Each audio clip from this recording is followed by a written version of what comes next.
So a one-sided limit is exactly what it sounds like. You approach from one side and one side only. Okay?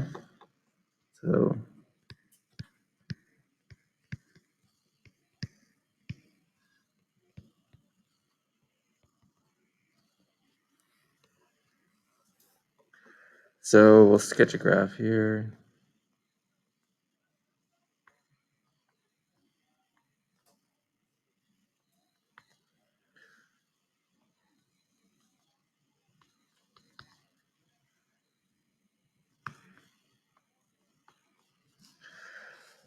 There's our graph.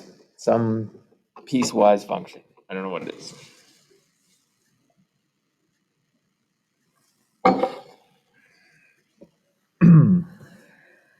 So if I said, what is the limit as x goes to 2 of this function?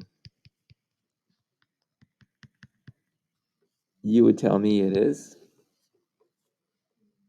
D and E, does not exist. Because you're approaching different numbers from the left and the right. However, you can write this.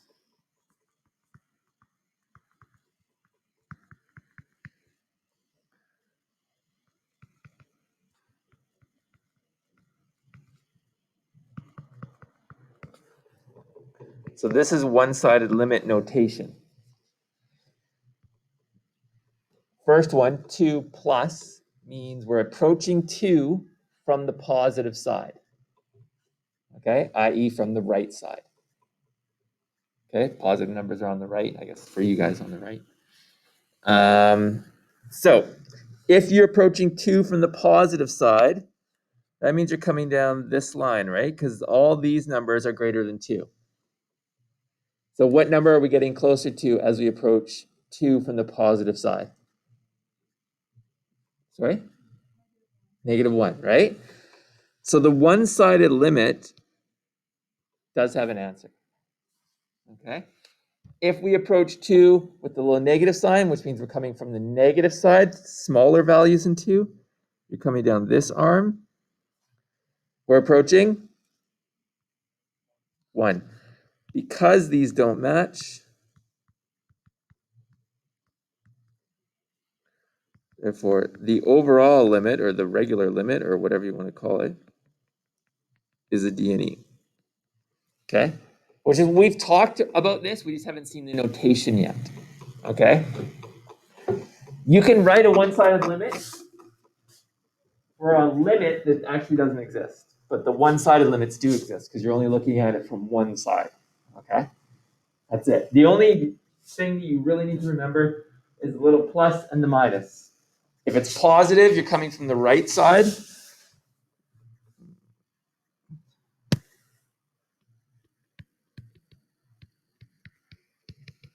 And if it's negative, you're coming from the left side. All right? That's all it means. So where these are really valuable are when you're talking about piecewise functions. So they're useful for piecewise.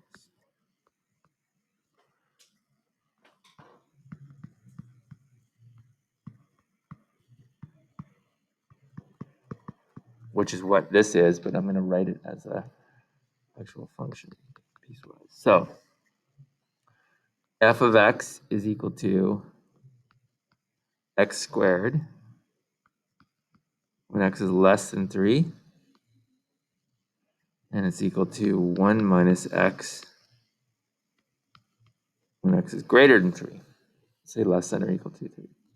Right.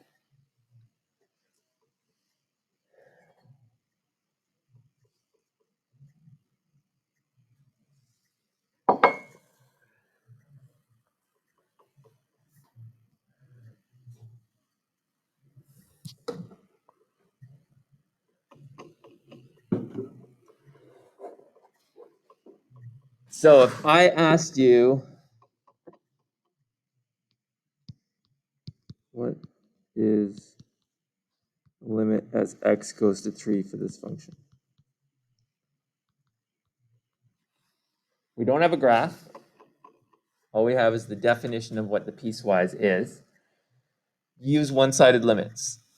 Okay, so you would go, well, let's figure out what's the limit as x goes to 3 from the positive side,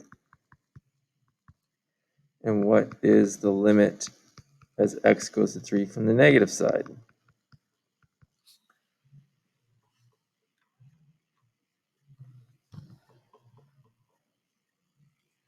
So if you're coming from the positive side,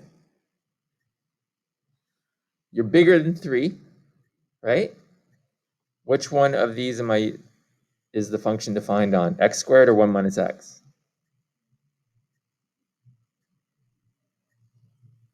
Sorry? Yeah, 1 minus x, right? Because when x is greater than 3, this is your function. All right? Is this part of the graph undefined in any way? Does 1 minus x have any undefined points? No, it's a linear part, right? So I can just plug in 3 into that. So as we go to 3 from the negative side, that is equal to the limit as x goes to 3, the negative side of 1 minus x. So you plug in 3, I get negative 2.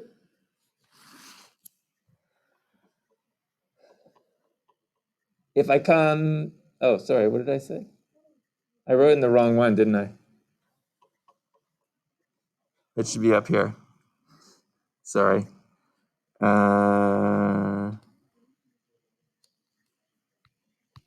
Let's rewrite it. Sorry, I wrote it in the wrong one. Equals 1 minus 3, negative 2. There we go. Sorry about that. So I got negative 2. If we approach it from the negative side, numbers that are less than 3, it's defined as x squared.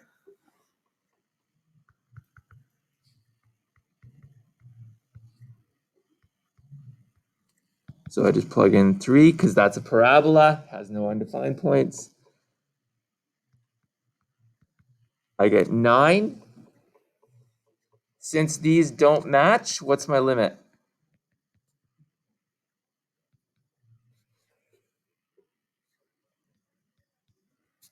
It means you're coming to different numbers, right? Therefore, the limit does not exist as x goes to 3.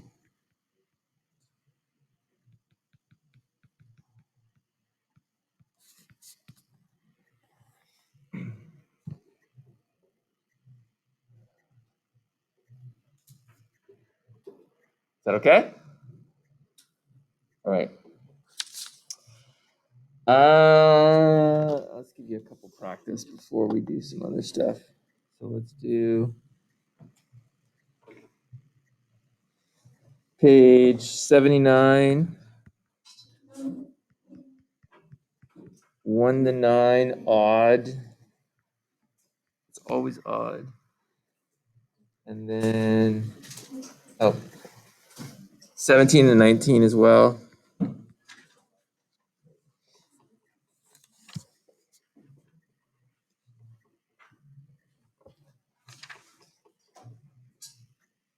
And that'll be it.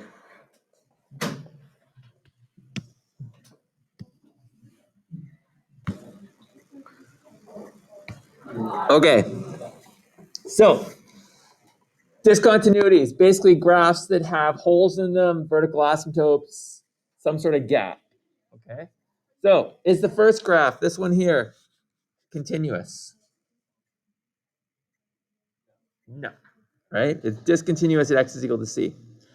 What about the second one? Continuous or not?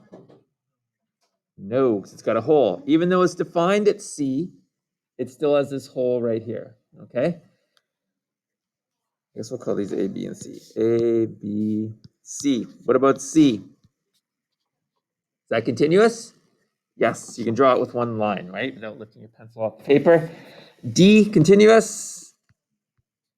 No, and E is not continuous. Okay? So, basically through most of your high school career, you've looked at graphs that are continuous for the most part. Grade 12, you started to look at vertical asymptotes and stuff and some PODs. But most functions are not continuous, right? There's way more functions that are not continuous. They have limits placed on their domains or whatever. So some discontinuities or holes or vertical asymptotes, whatever you want to call them, can be removed. Okay, and we've already done this, we just haven't talked about it. So I will tell you that this first one is a removable discontinuity. This is removable. I will tell you the second one is removable. Third one is continuous, so we don't need to worry about it. I'll just say continuous. Fourth one is non-removable.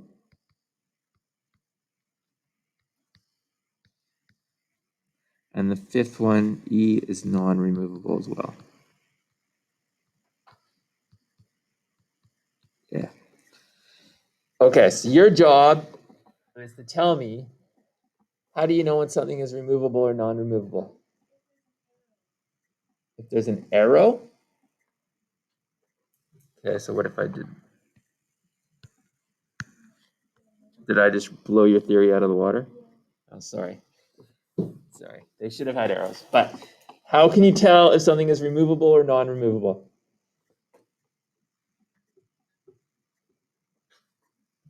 Which ones are removable?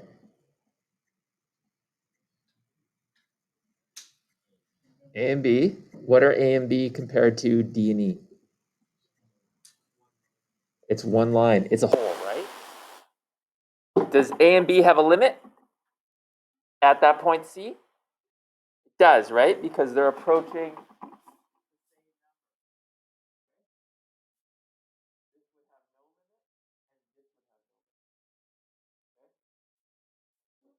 So the proper way is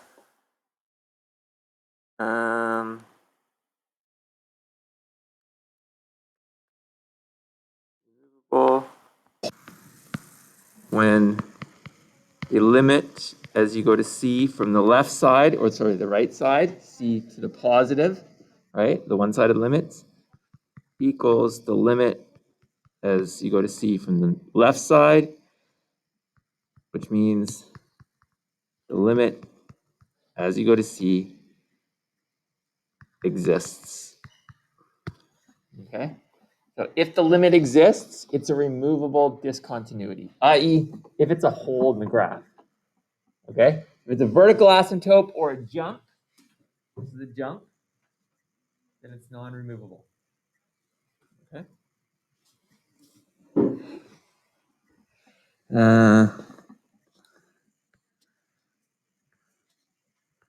I.e. it is. That's so bad. It's a hole, or if you remember from grade 12, we called it a POD, point of discontinuity.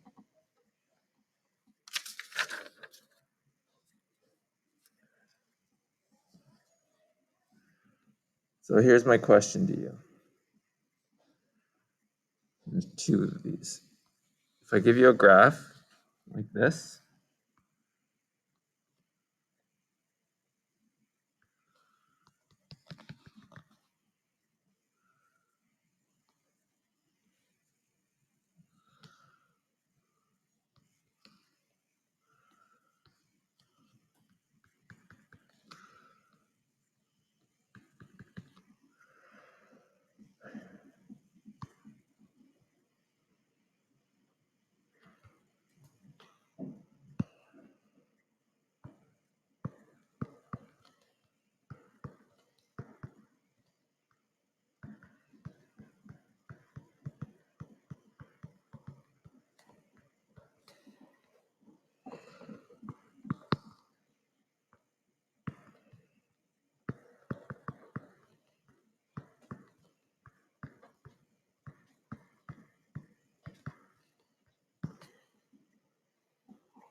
there's your graph Where are the discontinuities, i.e. where is the graph, I don't want to say broken, but have restrictions?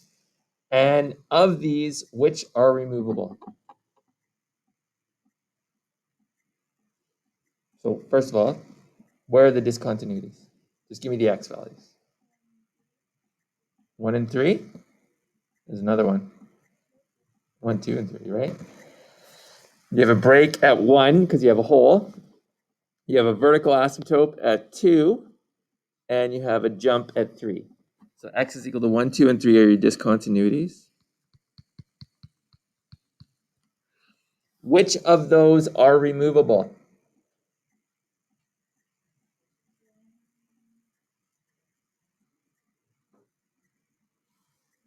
It's just the first one. X is equal to 1.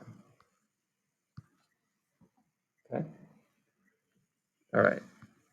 So it's if you remember those rules, i.e. it's a hole or whatever, it's easy to do it from a graph. How do you do it if you don't have a graph, though? Okay. So that's the next bit here.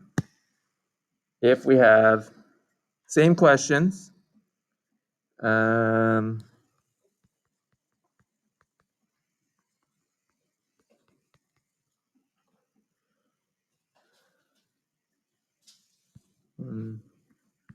2, f of x is equal to x minus 5 over. Okay, so same two questions. Where are the discontinuities? So for number 1, 4 over x minus 6, where is this graph discontinuous, i.e. what values are you not allowed to have? X is equal to 6, so where x cannot equal 6, that's your discontinuity. Is this discontinuity, since there's only one, is it removable or non-removable? Think about the graph, even though you don't have the graph in front of you. What would be happening at x is equal to 6?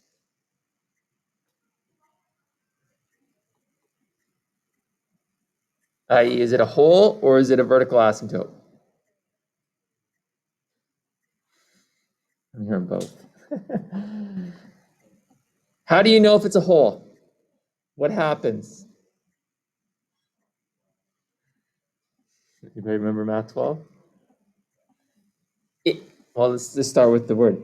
If it's removable, you can rewrite the function without the discontinuity. That's what we've been doing in limits, right? When we did, what's a good one? This one.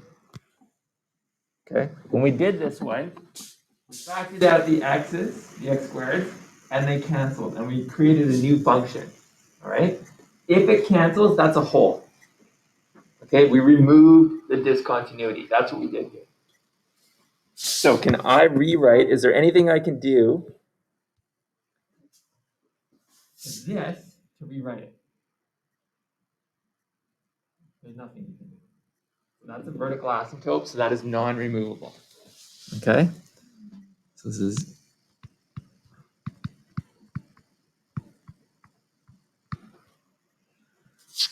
all right. What about 2? What are my discontinuities? What is x not allowed to be? X cannot equal plus or minus 5. Are those removable or non-removable, or is one of them removable, or what? What do we do? One is, what would you do to this function? You would factor it, right? So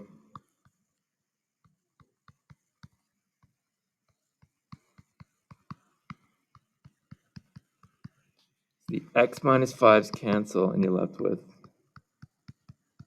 1 over x plus 5, which means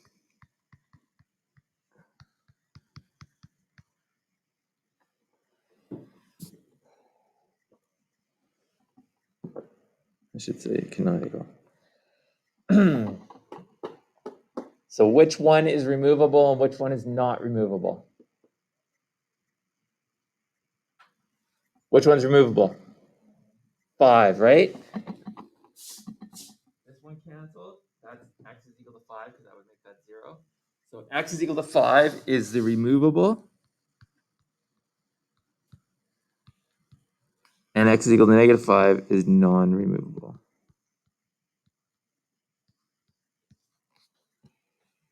Because this graph would actually look like this. You don't have to draw this. Vertical asymptote with negative 5. At 5, let's call that 5. 0 in, 0.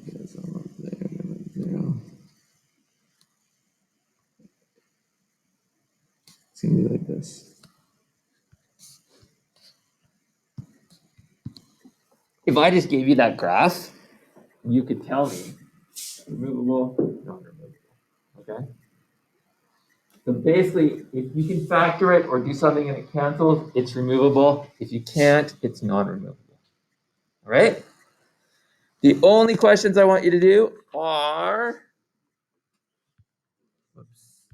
page 35 to, no, not page 35, page 79, numbers 35 to 47, 49.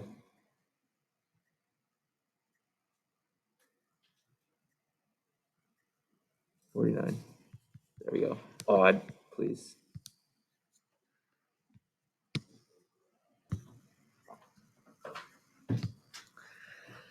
So we're going to talk about vertical and horizontal asymptotes. I know people know what those are, especially verticals. We're going to talk about what the actual definition is.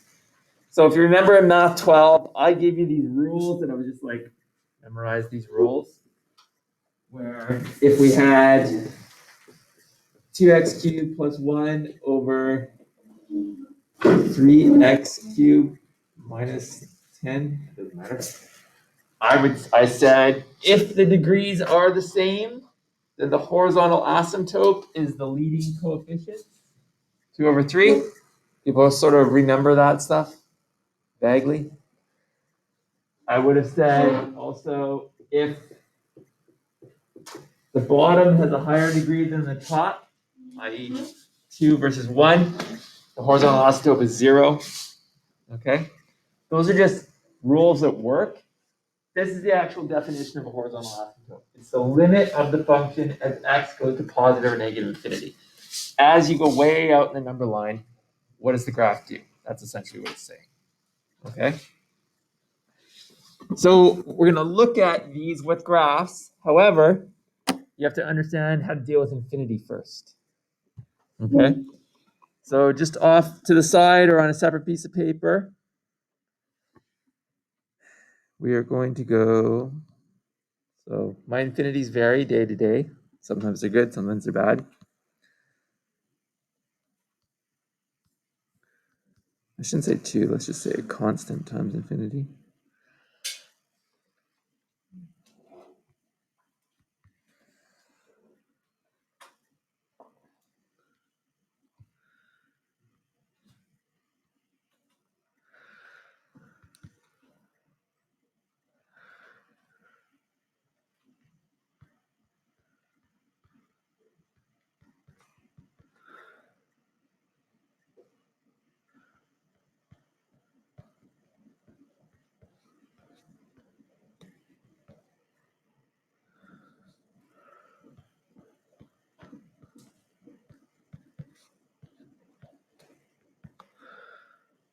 All right. We'll just like to copy those down, and then we will talk about what these mean.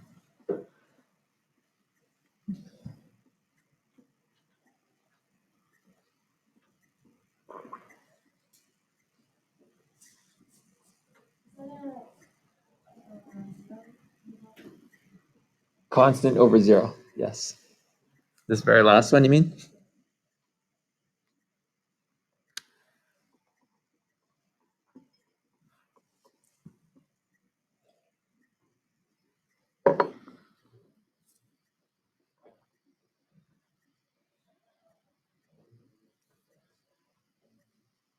Okay.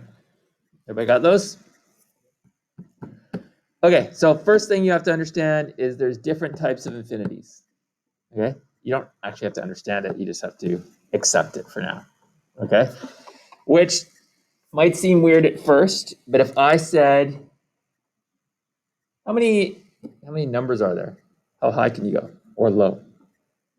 You just keep going forever, right? Which is infinity. If I asked you, how many numbers are there between 0 and 1? How many? There's infinity, right? So you can see, if I'm talking about all the numbers, that's a certain type of infinity, has a certain size. If I'm talking about the numbers from here, it's still infinity, but which infinity is bigger? Okay? Clearly all the numbers. We are back to the infinities. Okay, so if we have different infinities, and you add two infinities together, infinity plus infinity, what do you get? You could say double infinity, you could say two infinities, or you could just say infinity.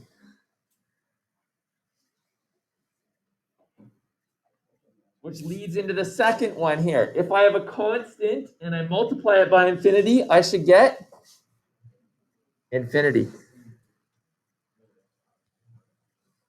That's a bad infinity there, but we'll go with that. All right. If I have one infinity and I subtract another infinity, I should get?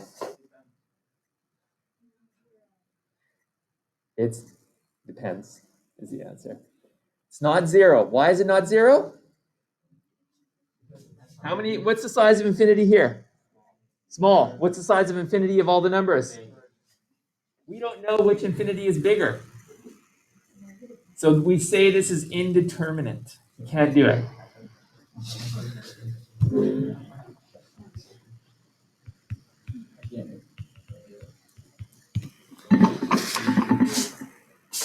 What's infinity divided by infinity? Boom, there you go. The same. I'm just going to put quotes as above. Okay? Because you don't know which infinity is bigger.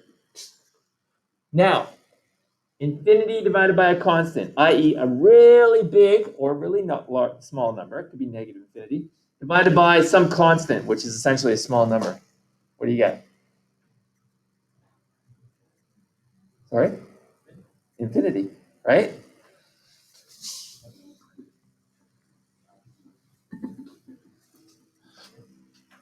A constant divided by infinity. You're not allowed to answer.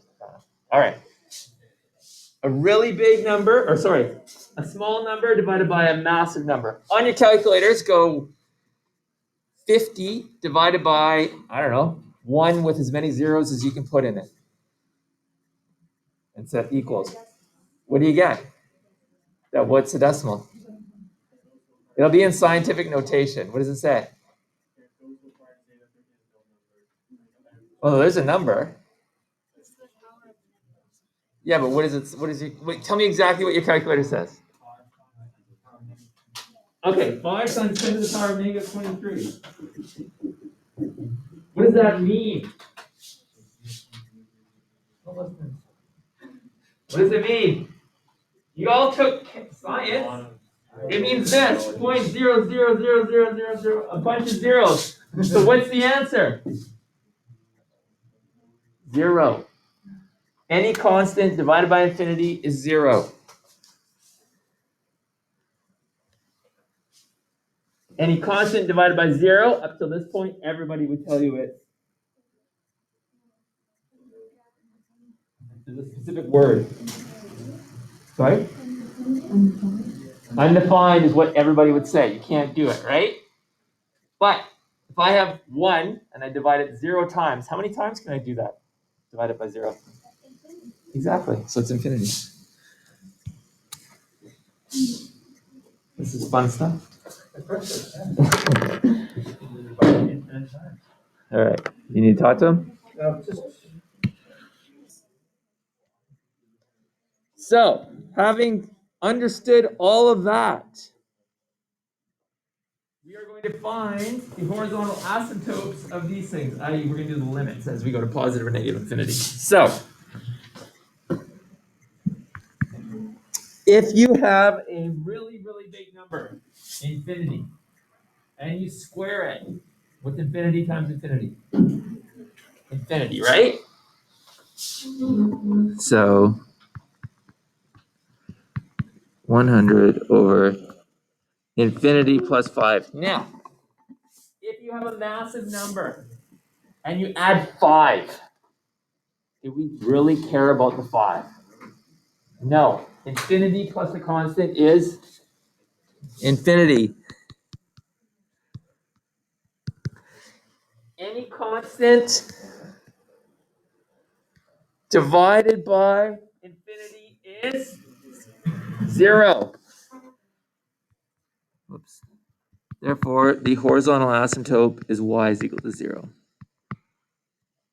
In Math 12, I would have just said, if you have a higher degree in the denominator, which is 2 here, as opposed to 0 there, it's 0. But this is the reason why. Okay? All right. So there's a shortcut to this. You don't have to actually do this. What you can do is you can say, all right, if you have infinity and you're adding or subtracting a constant, constant's irrelevant. So you can shortcut it and go like that, ignore the constant, and just go, this is going to be 100 over infinity squared, which I know is going to be 0. Okay? It's a bit of a cheater method, but we'll go with it. All right? All right, so next one. We're subtracting 20 from negative infinity cube. Yes. Do I care about the 20? No. Stupid. Not stupid, but.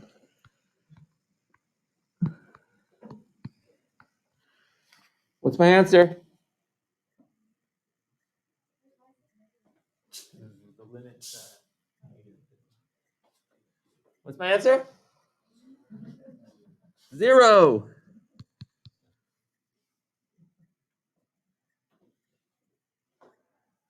All right, next one. What happens if you put infinity into the next one? It's what? It's indeterminate because you end up with 3 times infinity cubed minus 1,000 times infinity squared, which is basically just going to be this, right? Which is indeterminate. Nope, can't do that one. So what do? We need a workaround. In this class, if you don't know what to do, what should you do? Factor. What can I factor out of that? An x squared?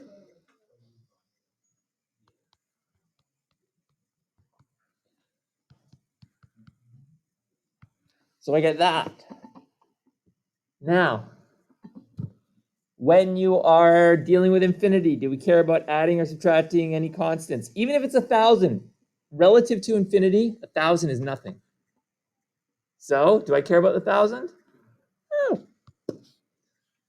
So we can just deal with it sort of like that. And if I put infinity into there, I get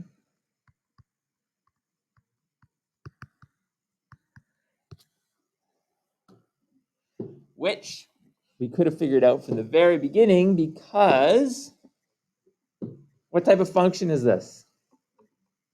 A what? A good one? Well, you're not wrong. I said that they were well-behaved functions, if that's what you meant. All right? This has no discontinuities. This is a polynomial function. It has no variable in the denominator, so it's not going to have a horizontal asymptote. Okay? When you get infinity, it just means you have no horizontal asymptote. Okay?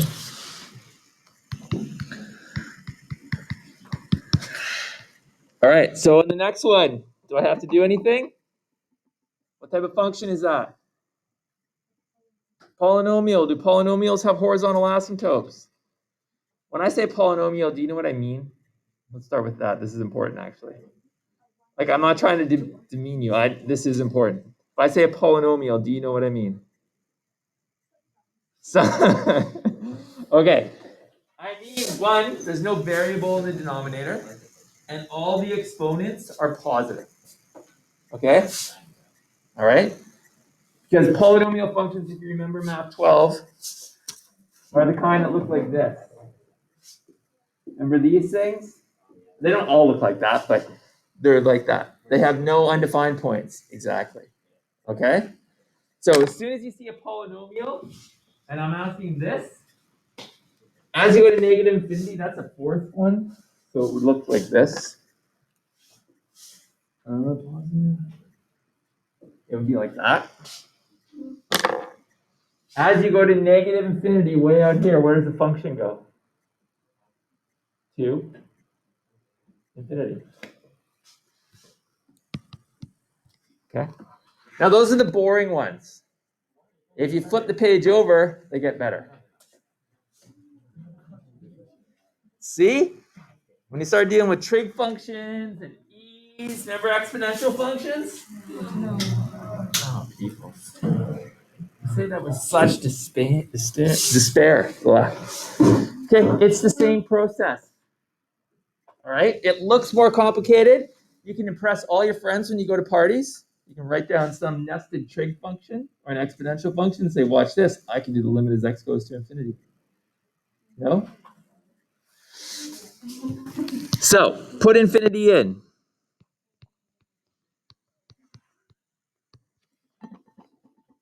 Ignore the cosine for now. What is 1 over infinity? You know this. It's 0, right? Any constant divided by infinity is 0. So really what you're dealing with is cosine of 0, which is 1. You put it in your calculator or you remember the cosine graph, it's 1. That means this graph has a horizontal asymptote of 1. It looks like this. It's one of the oscillating ones.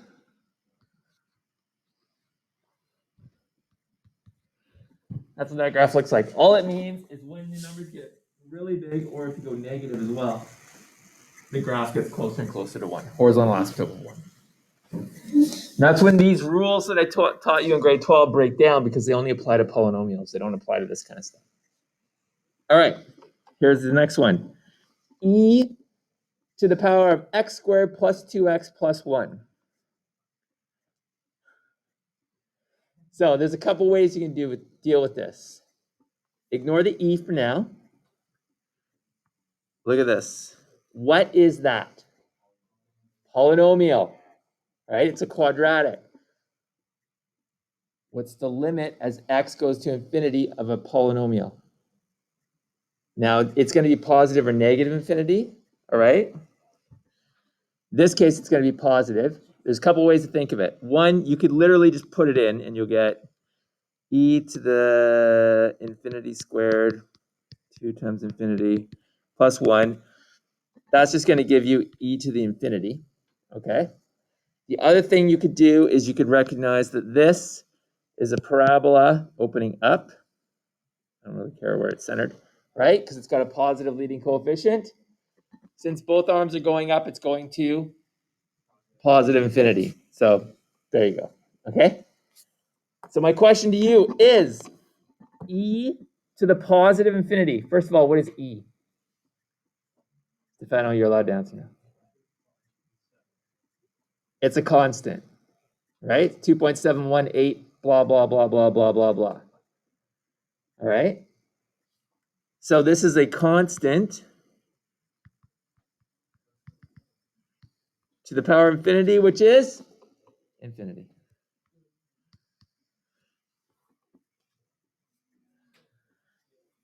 So now you're feeling pretty confident. You know what you're doing? No? You're not?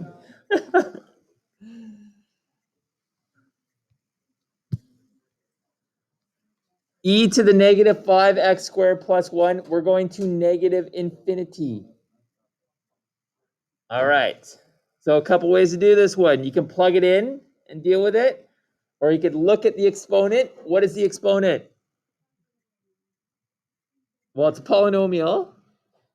All right. It's a quadratic.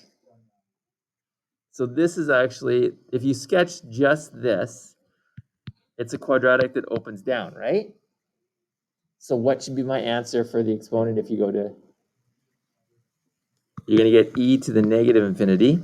If you wanted to punch that out, doing the algebra, you would do e to the negative 5, negative infinity squared, plus 1. Do we care about the plus 1? No, so let's get rid of that. What's negative infinity squared? Positive infinity times negative 5 would be negative infinity. So you get the same answer, okay? Now, what is e to the negative infinity? It's 0. Why is it 0? Yes, negative exponent means that. E to the infinity, as we saw above, is infinity. Any constant divided by infinity is 0.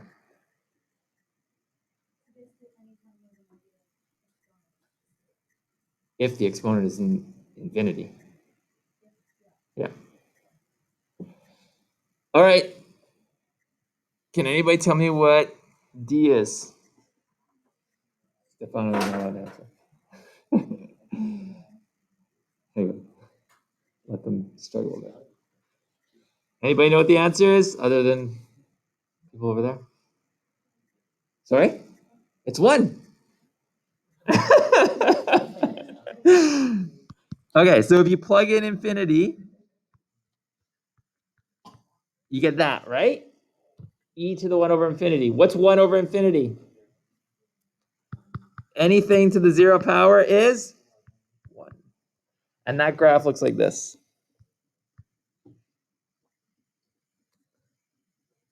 Not that I expect you to sketch these graphs. We'll do curve sketching later on in the course.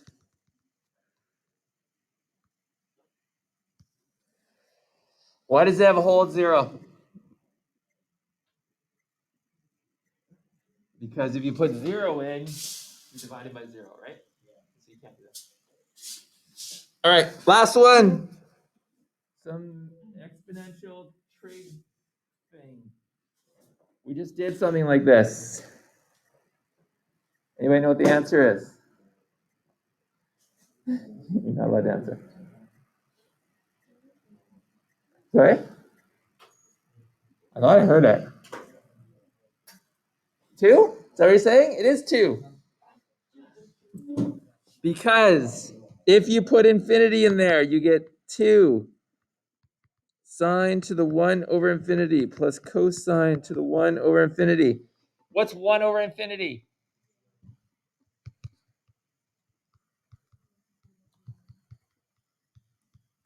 What is cosine of 0? 1. What's sine of 0? So I get 2 to the power of 1, which is 2. And that graph looks like this. If you want, if you care.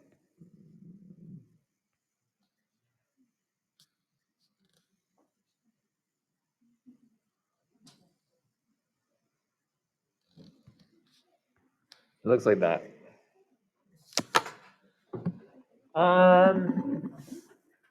Yeah. All right. I like that kind of stuff. I think it's fun. All right. Okay. I would like you to do, where's the questions I want you to do? Page 202. 15 to 25 odd, please.